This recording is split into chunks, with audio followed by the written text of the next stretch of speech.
That's a great interview. That's just a great interview. Now for our second matchup of the week, we're going to get it over to Quincy Avery, who's interviewing Robert Harris, the coach of CJ2K and them. Hey, Coach Harris, how you doing?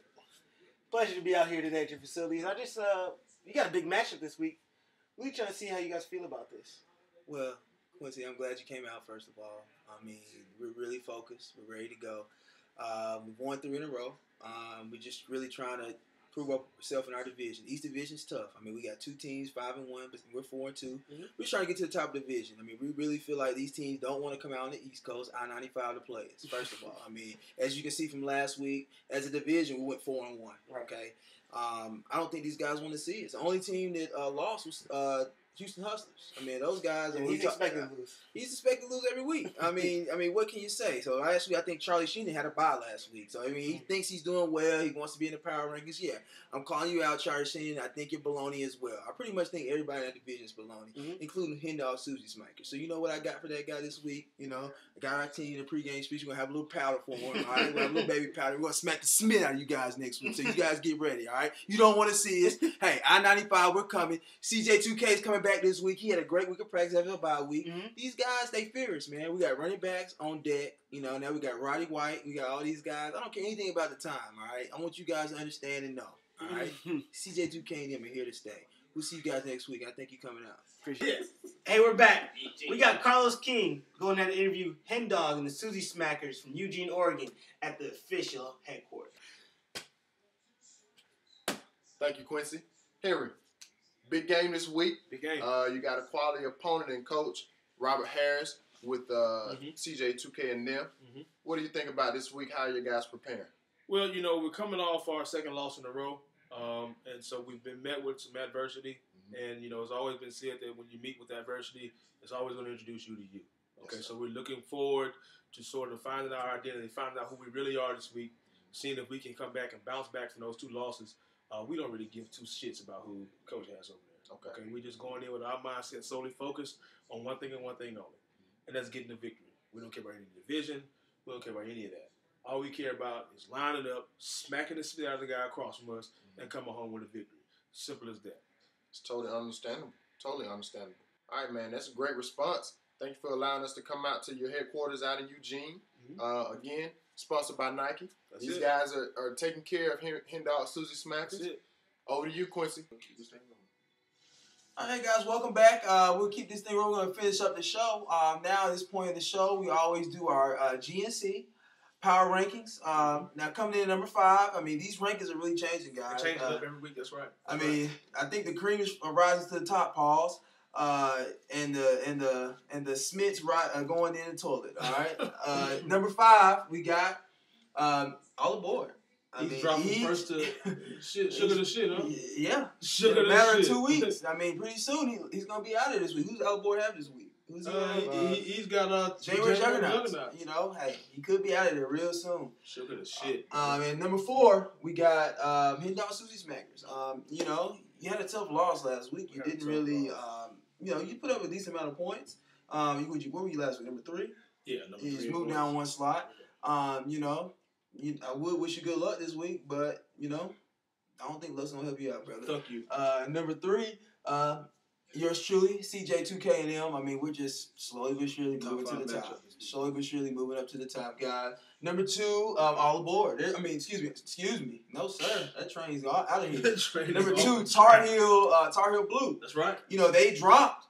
But they only lost 1 game, guys. They're leading the league in scoring, if I'm not mistaken. They are. I'm a bit confused how they're not the number 1 team in the power. Well, Woody beat them. Yeah. Team Wood Paws beat them. Head-to-head matchup. You know, so, but I mean, you know, they haven't lost any steam. Head-to-head matchup. Team Wood has a few more points than him. But he's number, I mean, I think 1 and 2 are, you know, Team Wood Paws, number 1 team. I don't think it's a question.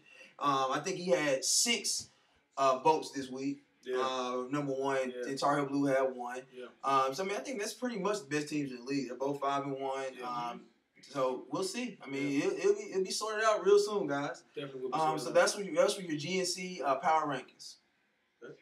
Now the next segment of the show, the final segment of the show this week, guys, we have the Sony Vaio, right? The Sony Vaio question of the week with the guys. Right. So. Mr. King. Question of the week with the guys by Sonny Vaio.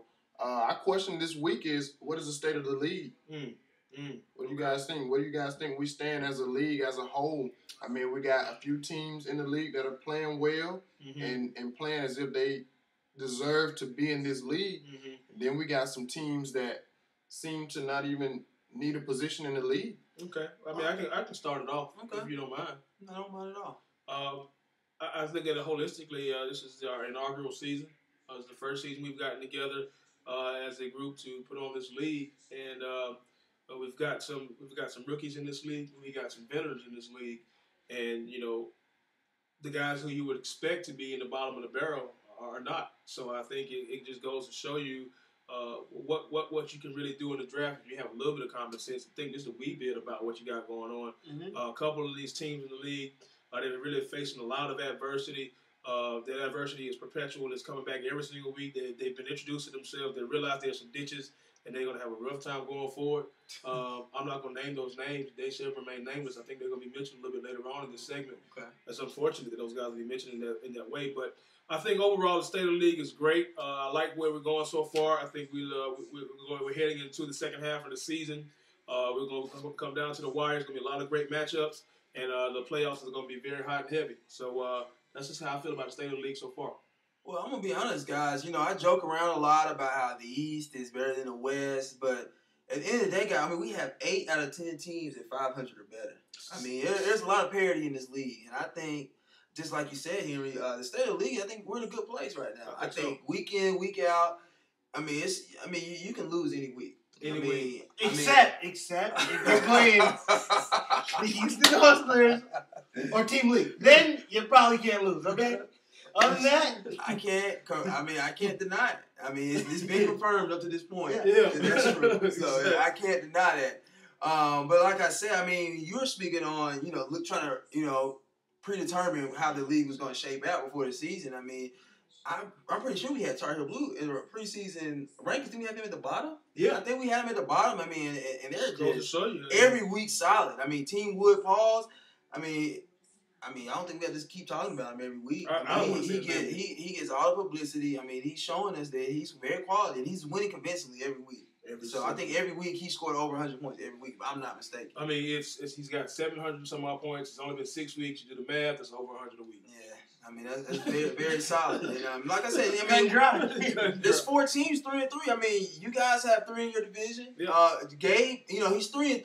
His team hasn't been doing so well, but he's still 3-3. How many times did he play Houston Hustlers and I can't confirm it, but Team League? Yeah, if he played them twice, then that makes sense. He's just as proud. Then he's going to score. But at the end of the day, it's a lot of parity in the league, and I literally look forward to these last 6-7 weeks. Yeah. I really look forward to it. Yeah. Yeah, at a midway point in the league, guys, I think that the league is moving pretty strong as a whole. I think that the 3 or 4 teams that are 3-3 right now, when you look at it, we're only 2 games out of the top. Only 2. 2 games out of the top spot. If you go in, get your lineups arranged to where you can put up some quality numbers. Yep. All it takes is 2 weeks. That's it. He's taking advantage of these buys. Taking advantage of buys. 2 weeks at a bare minimum, and you're right back in position to compete for one of those playoff spots. And as in any sport, when you're in the playoffs, you're in the game. Right. You have an opportunity to go out there, put your best product out, and win your championship. That's it. And that's all. That's as far as Team King. That's all we're looking to do, guys. Exactly. We're 2 games out of the top spot. 1 game out of the top spot in my division. Of course, we had a tough loss. 2 more points, we would have easily been at the top of the division, possibly. Right there at the top of my division. And pretty cool. That's just how it is. That's how this game plays out. You get out there, you put your product on the field, and expect them to perform. See exactly what you guys are saying. My take on the league is a little bit different than a few guys. We've got 2 teams in this league. We've got Houston Hustlers and Team League. Mm-hmm. These small market teams that can't seem to bring the athletes that you other teams can bring to the league. Mm-hmm. And I really think we need to think about contraction. Contraction. Does that mean? That means eliminate these 2 teams. So we disband these teams. Okay. We allow bring in some new blood. Yeah, no, we just allow these teams, these members of the teams, the players to be drafted by the remaining teams in a snake format, okay? And we carry out the league. The question is, does anybody want anybody on those guys' teams? Okay, probably not. I'm sure there's some guys. Okay, there's some guys. I'll take Aaron Foster. I'll be first to take Aaron Foster. But what we need to do is make sure that these two owners, they just are not parallel with the rest of the owners in this league. Okay, they don't have the mental capacity. It's much like the Bengals. Okay. Okay. You know, the Bengals of old, because the Bengals are new. No, the new Bengals, he made that trade out of spite. It had to be done. He couldn't not do it. But he wanted to be an asshole and just not get it done. He doesn't want to put the money back into the program, okay? He doesn't want to spend money on facilities, things of that nature. And that's a problem that the Houston Hustlers and Team Lee are having right now. Team Lee his team currently practicing in an arena football facility, okay? When they play on a 100-yard field? They played a 100-yard field. When they practice on an arena. Jesus Christ. You can't win like that. You can't win like that, guys. Houston Hustlers, I don't know why they call the Houston Hustlers. They're located in Iowa. Okay? It's freezing outside. And Ross Thompson refuses to get an indoor facility. You can't win like that. You can't get guys in your program. It's not going to happen. These teams are going to continue to struggle unless we eliminate them from the league. And that's just where I see it moving forward. Hey, I mean, that's a good point. It's a great point. I'm pretty sure it's going to have a lot of chatter about it. A lot of chatter. But just you said about their GMs, I just took a quick note of the data. I mean, Houston Hustlers and Team Lee have made a total of 10 transactions, 0 trades, okay? What? I'm looking at Team Wood Paul's, number one team in the league. He's made 18 acquisitions and 2 trades. He's improving his team. I mean, each week he's looking at his team. He's trying to improve. He's contacting other teams. These guys I don't know what they're doing. They're losing. That's it. They got a in grand fashion. They got a very inactive front office. I mean, I don't know what's going on up there in their front offices. It's not my business to poke around in their front offices. I don't think it's any of you guys' business to do any poking in their front offices. So, hey, good luck. Godspeed, brethren. I believe I have both of you guys on my checklist. If you guys see my interview, I have a checklist of people's class that we're checking off and beating Paul. Really? So checking off class and beating. That's how you feel? Hey, congratulations. But hey, I can't wait to see you guys, Team Lee. I bet you can. You beat their class. Hey, but guys, it was a fun show. I mean, great show. I really appreciate you guys coming on. Oh, we can make it back. Yeah. Look forward to seeing you guys again. Yes, guys, that concludes our Week 7 edition of RSSFL. And as always, 5 TVs, 5 rooms. Hey, you guys come out Sundays, man. Hey, homecoming's gonna be a great week, guys. Homecoming week, Can't wait guys. to see you guys come in town, man. Signing off. Take care. Be cool.